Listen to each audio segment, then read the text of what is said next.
मत्स्य अवतार भगवान विष्णु के प्रथम अवतार है। मछली के रूप में अवतार लेकर भगवान विष्णु ने एक ऋषि को सब प्रकार के जीव जंतु एकत्रित करने के लिए कहा और पृथ्वी जब जल में डूब रही थी तब मत्स्य अवतार में भगवान ने उस ऋषि की नाव की रक्षा की। इसके पश्चात ब्रह्मा ने फिर से जीवन का निर्माण किया। एक दूसरी मान्यता के अनुसार एक राक्षस ने जब वेदों को चुरा कर सागर की अथाह गहराई में छुपा दिया, तब भगवान विष्णु ने मत्स्य रूप धारण करके वेदों को प्राप्त किया और उन्हें दोबारा स्थापित किया। मत्स्य अवतार की कथा। एक बार ब्रह्मा जी की असावधानी के कारण एक बहुत बड़े दैत्य ने वेदों को चुरा लिया। उस दैत्य का नाम हयग्रीव था। वेदों को चुरा लिए जाने के कारण ज्ञान लुप्त हो गया। चारों ओर अज्ञानता का अंधकार फैल गया और पाप तथा अधर्म का बोलबाला हो गया। तब भगवान विष्णु ने धर्म की रक्षा के लिए मत्स्य रूप धारण करके हयग्रीव का वध किया और वेदों की रक्षा की। भगवान ने मत्स्य का रूप किस प्रकार धारण किया, इसकी विस्मयकारिणी कथा इस प्रकार है। कल्पांत के पूर्व एक पुण्यात्मा राजा तप कर रहा था। राजा का नाम सत्यव्रत था। सत्यव्रत पुण्यात्मा तो था ही, बड़े उदार हृदय का भी था। प्रभात का समय था, सूर्योदय हो चुका था।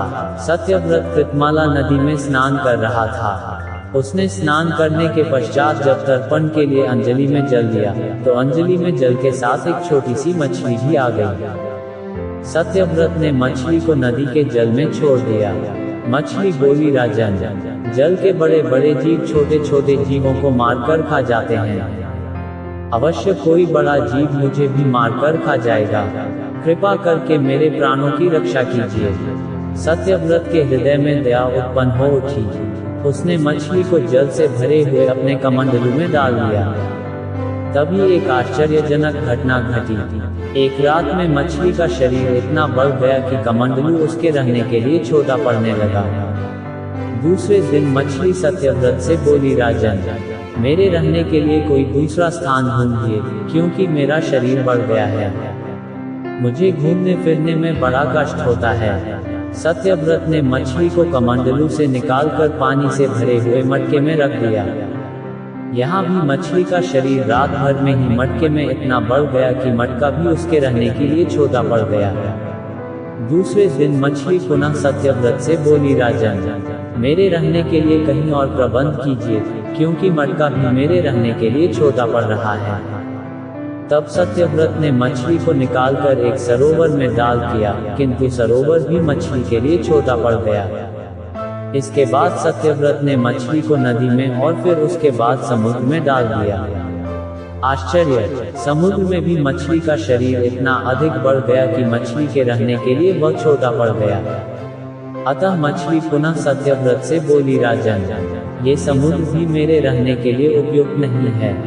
मेरे रहने की व्यवस्था कहीं और कीजिए। अब सत्यव्रत विस्मित हो उठा। उसने आज तक ऐसी मछली कभी नहीं देखी थी। वह विस्मय भरे स्वर में बोला, मेरी बुद्धि को विस्मय के सागर में डुबो देने वाले आप कौन हैं? मत्स्य रूपधारी श्रीहरि ने उत्तर दिया, राजन, हयग्रीव नामक दैत्य ने वेदों को चुरा लिया है। जगत में चारों ओर अज्ञान और अधर्म का अंधकार फैला हुआ है। मैंने हयग्रीव को मारने के लिए ही मत्स्य का रूप धारण किया है। आज से 7वें दिन पृथ्वी प्रलय के चक्र में फिर जाएगी।